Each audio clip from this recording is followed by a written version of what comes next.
Amanda Lee, and this is my oral presentation. My presentation is about our President, Barack Obama, and some of the struggles that race has caused him in getting to the White House, the top, as it is often described. This presentation will cover what it was like for Barack growing up, a struggle with personal identity, reactions to his presidential election, and opinions from supporters and naysayers. Racism is a struggle that our nation has had for decades. Efforts from great leaders such as Eugene Carson Blake, Martin Luther King, and John Lewis have stirred the nation and helped bring about the end of segregation.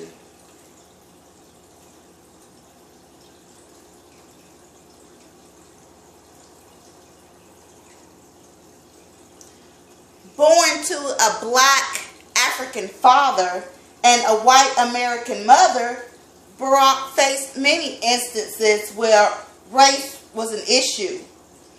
Being raised in Hawaii and Indonesia, he became confused as to who he was. He often told his peers that he looked white but felt black. Before Barack could address this nation as president, he had to figure out who he was as a person. In Indonesia, they told him he was too black. In Hawaii, he was half and half. And in New York City, he was what they called invisible.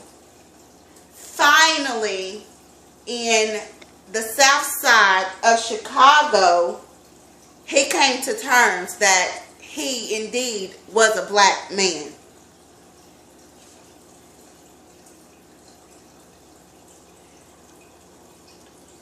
In his book, Dreams from My Father, Barack describes one of these instances.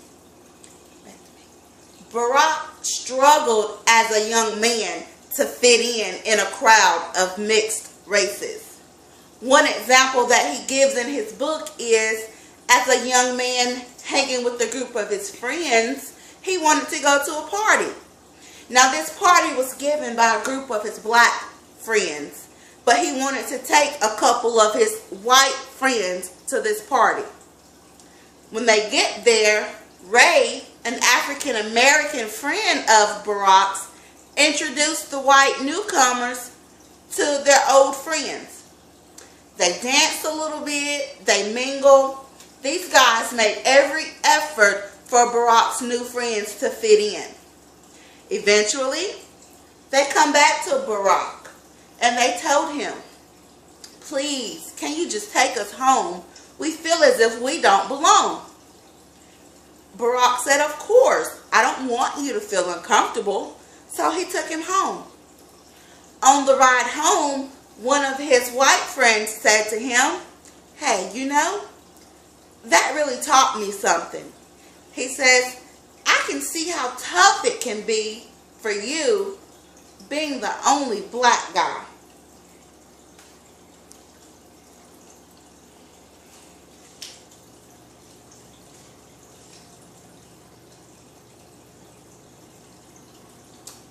In another article, Obama tells a story of how he would change his name from Barack to Barry depending on who he was with. When he was amongst his white classmates, he would change his name to Barry Obama because to him it made him fit in more. When he was amongst his black classmates, he was just another brother. He was Barack. But soon his black classmates heard of this name change and they began to wonder, is he black enough to mix in with us? He couldn't have it both ways.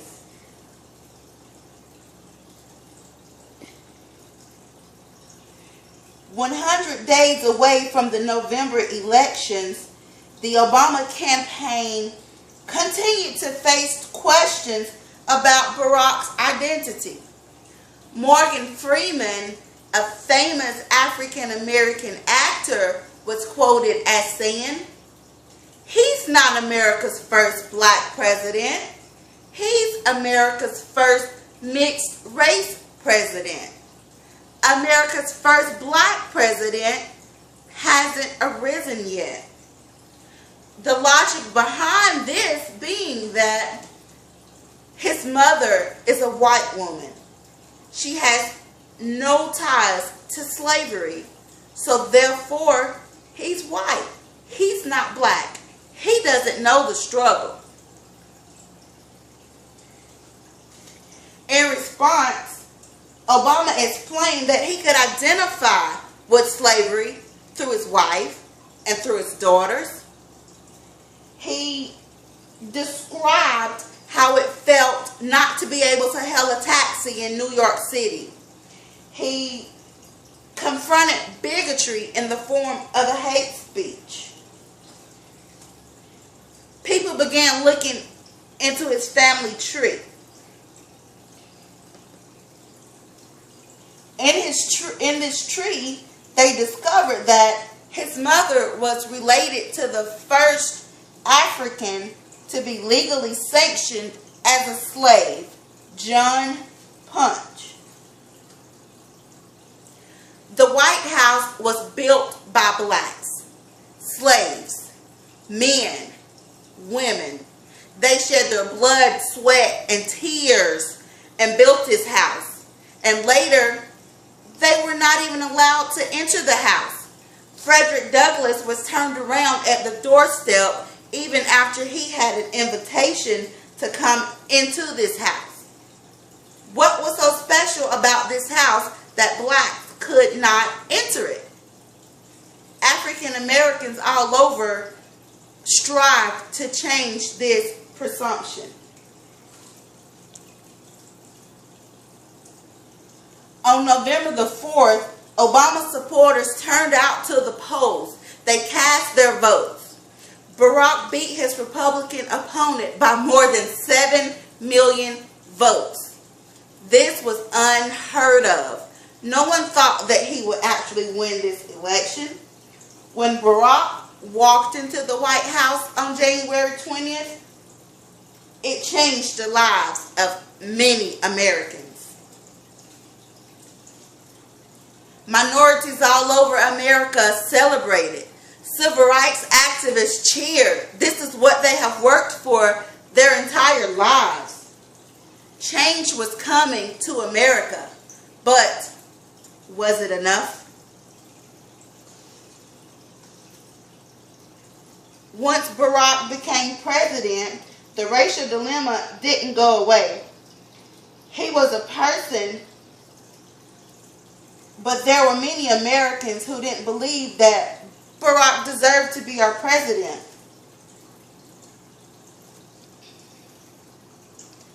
In a recent study, only 23% of Americans polled thought that having more diversity in Congress would be good for the country.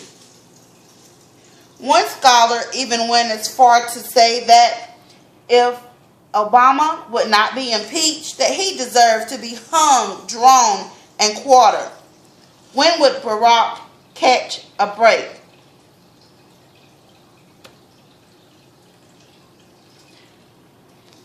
Every family gets the chance to redecorate the White House.